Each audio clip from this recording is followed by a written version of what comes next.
Bueno, yo soy Francisco Moreno.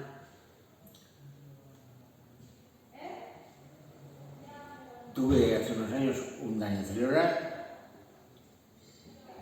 Eso me llevó a estar ingresado en un hospital. Tras varias operaciones, después me trasladan a un hospital de larga estancia que antes se dedicaba a terminales.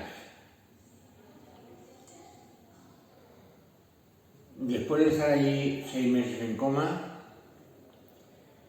volví a casa y por mi cuenta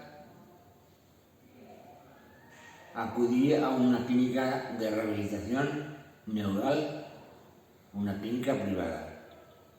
Y después de estar allí unos meses, intenté coger plaza en Nueva Opción, que es una clínica